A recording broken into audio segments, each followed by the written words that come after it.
ये है क्षत्रिय, ये पोक्स इन दोनों से मीडियम है ना, इससे थोड़ा छोटा है और इससे थोड़ा बड़ा है। ये है वैश्य, ये पोक्स है। उसके नीचे है शूद्र पोक्स, ये ऊपर वाले तीनों से बड़ा है। और नीचे एक और पोक्स है, ये कितना बड़ा है? सबसे बड़ा है। ये सबसे बड़ा है। और इसमें कौन रहता है?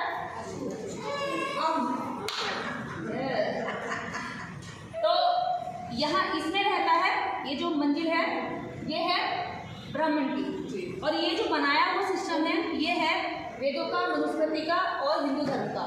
हिंदू कोई धर्म नहीं है, हिंदू एक जाल साजी, एक षड्यंत्र है जो देश की करोड़ों जनता को अपने रोजगार के लिए उलझाए रखना, और जब तक राजनीति सफल करनी होगी तो इसका इस्तेमाल किया जा सकता। ये कह करके कि भैया हिंदू खतरे में है, और हम सारे लोग एकदम से सब इकट्ठे होकर के किसी भी अपने जो हमारे आरक्षण का विरोध करता हो, जो हमारी शिक्षा का विरोध करता हो, जो हमारी अच्छे जीवन शैली से विरोध करता हो, जो हमारी वैचारिक उससे योग्यता से विरोध करता हो, वो फिर हमें आसानी से इस बहाने उधर ले जाए। भीड़ को हाँकने का ये चाबुक है जो उन्होंने बनाया, इसको कहा जाता है हिंदू। तो हिंदू कोई धर्म नहीं है, हिंदू एक सुप्रीम कोर्ट भी कह चुका है कि एक पद्धति है जीवन जीने की, एक पद्धति है। क्योंकि आप देखेंगे कि ये काली को पूछते थे, भोले को पूछते हैं, वो उसको पूछते हैं, मतलब सबकी पूजा पद्धति एक जैसी हो, चाहे वो जैसे किसी भी कोने में रहता हो, वो पूजा करता हो, वो किसी पत्थर के आगे फूल चढ़ाता हो, अगरबत्ती लगाता हो, मूर्तियाँ सबकी अलग अलग है, लेकिन पूजा जो है एक ही तरह से होती है। तो वो सब लोग जो है उसमें आते हैं धर्म में। अब बात आती है बाबा साहब अम्बेडकर की। जब हम बाबा साहब अम्बेडकर के सारा साहित्य पढ़ते हैं तो उसमें महत्वपूर्ण इन्हीं चीज़ों पर सबसे ज़्यादा लिखा हुआ कि 42 वॉल्यूम में से लगभग 14 वॉल्यूम ऐसे हैं जिसकी मोटी मोटी किताबें इससे भरी पड़ी। और लोग ये कहते हैं बाबा साहब ने कभी गाली नहीं दी, ये लोग देखो हिंदू धर्म गाली हम नहीं देते हैं, सच्चाई बता देते तो उनको गाली लगती है। जैसे मैंने कल कहा था, हम कहेंगे चोर चोर चोर, तो चोर अपने आप ही गले में गिरेबान में झाँकने लगता है, सही आदमी अपना चलता है। ये वही स्थिति है आज की। तो हमें ये जानना है, हम यहाँ कभी नहीं पहुँच सकते, इसका कोई इलाज ही नहीं है। अगर वो किसी मुस्लिम को भी हिंदू धर्म में लाएंगे तो वो क्षत्रिय बना देंगे, ये बना देंगे, लेकिन कभी ब्राह्मण नहीं बनाया ना।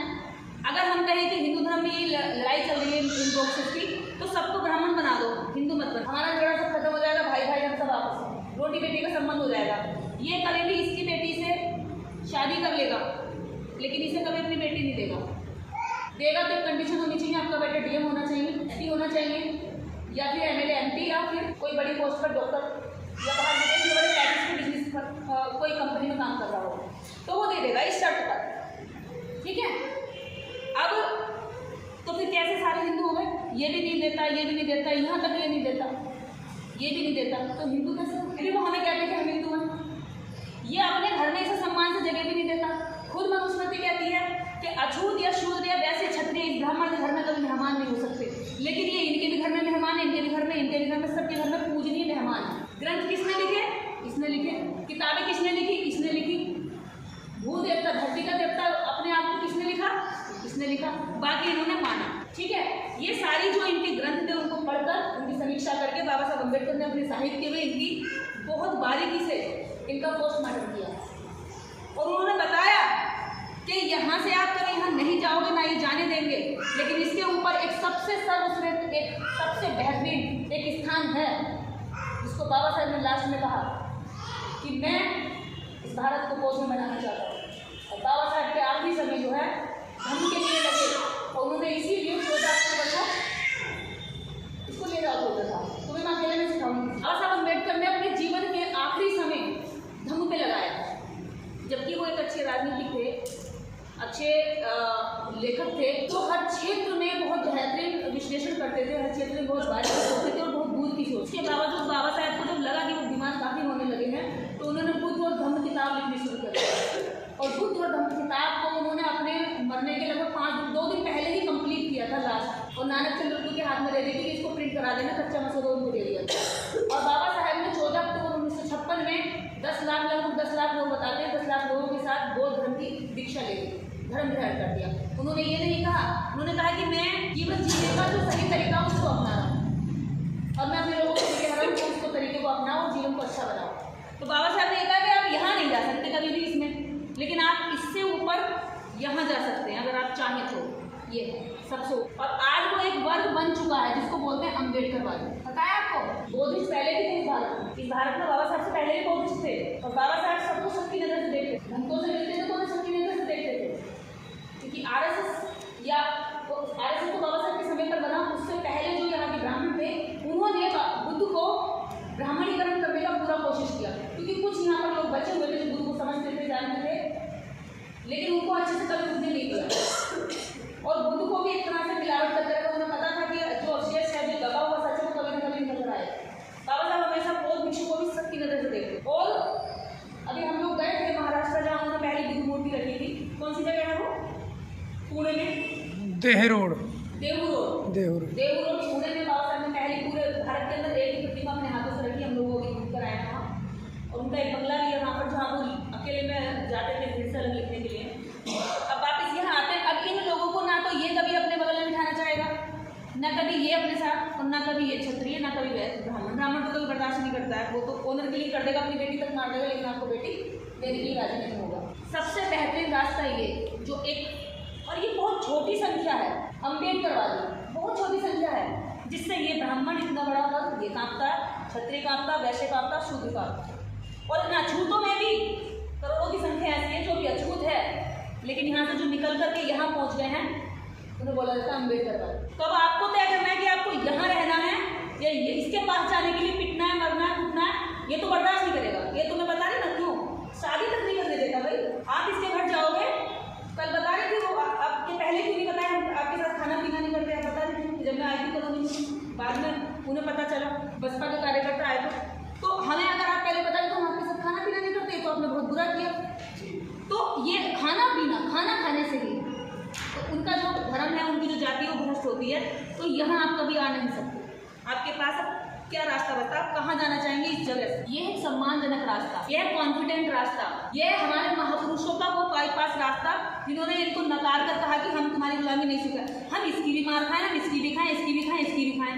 अरे हमारी पीढ़ी मार खाती गुजरेंगी, किससे बचे? इससे छुपा लेते तो ये पकड़ लेता है, इससे छुप जाए तो ये पकड़ लेता है। इससे तो बच ही नहीं सकते, हमारी जाति को डिवाइड किया, इससे तो बच ही नहीं सकते। इसकी तो पहचान बोलते हैं, क्योंकि हमारे नाम इसी तरह के हैं, हमारे दिवस संस्कार यही करता है, हमारे बच्चों के जन्म लेने पे यही आता है, हमारा कोई व्यक्ति मर जाता है तो स्वर्ग का टिकट नहीं कटवाता है, इसके बिना हमारा स्वर्ग नहीं है। इसलिए हमारे पास एक रास्ता बचा है, वो ये है। बाबा साहब अम्बेडकर के साथ 10 लाख लोगों ने बौद्ध धर्म अपनाया था। अगर वो 10 लाख लोग आकर के एक एक व्यक्ति को भी बौद्धिस्ट बनाते तो इस देश में आज कई % जनसंख्या भारत के अंदर बौद्ध की होती। लेकिन वो आए, उन्होंने अगरबत्ती लगाई और सो गए, उन्होंने किसी को नहीं बताया कि बुद्ध होती क्या चीज़। मेरे जैसे अगर वो काम करते उनमें से 10 लाख में से अगर 1 लाख भी कर लेते भारत के अंदर, तो आज भारत का चेहरा कुछ और होता। लेकिन केवल बौद्धिस्ट होने से काम नहीं चलेगा। बौद्धिस्ट के साथ आपके पास बुद्ध जैसे शांति और अम्बेडकर जैसी क्रांति दोनों चाहिए। मैं ज़्यादा शांति को बर्दाश्त नहीं करती, इससे नहीं होती बर्दाश्त। लोग मार रहे हैं, टूट रहे हैं, क्षेत्र में बैठे रहो ना जी।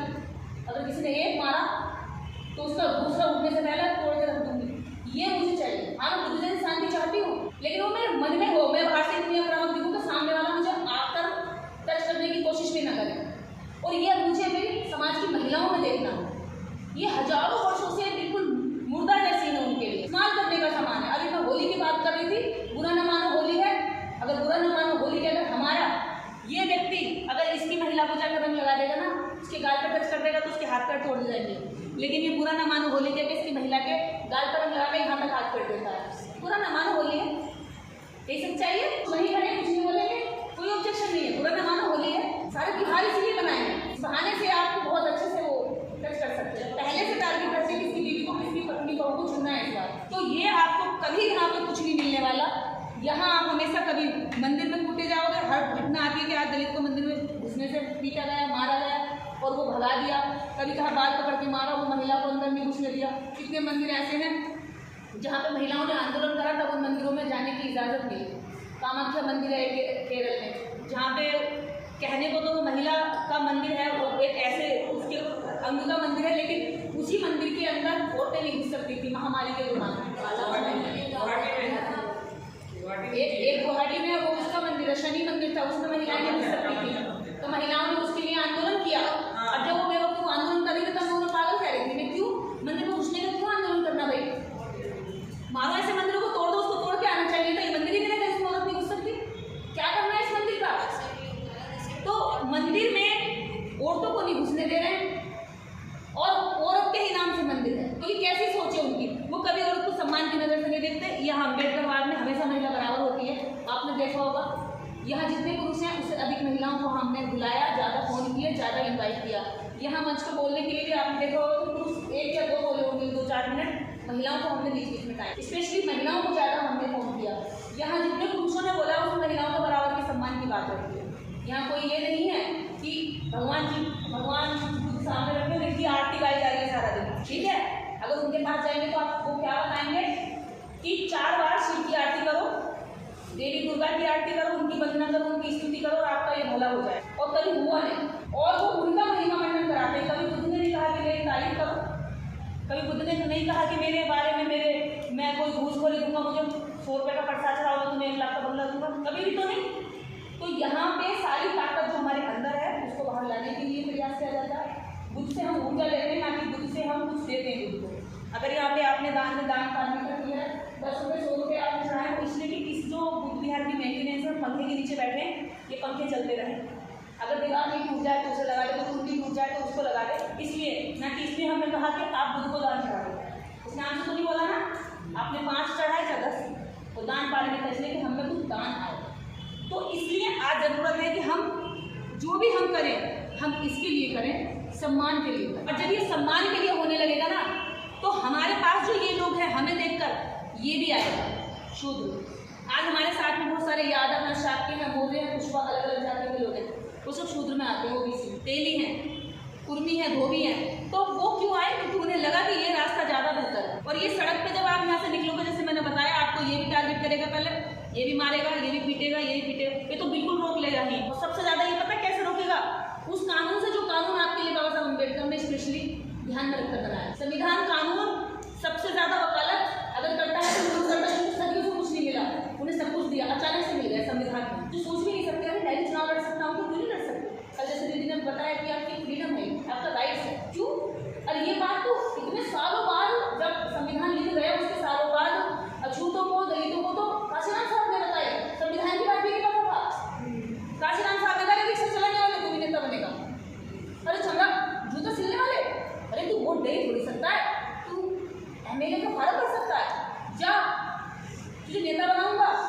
रेडी चलाने वाले तू भी बनेगा, अरे घर में खाना बनाने वाली महिला तू भी नेता बनेगी। अरे उन्हें तो अचानक जादू सा लगा, क्या बोल रहे हो साहब, हम नहीं बन सकते।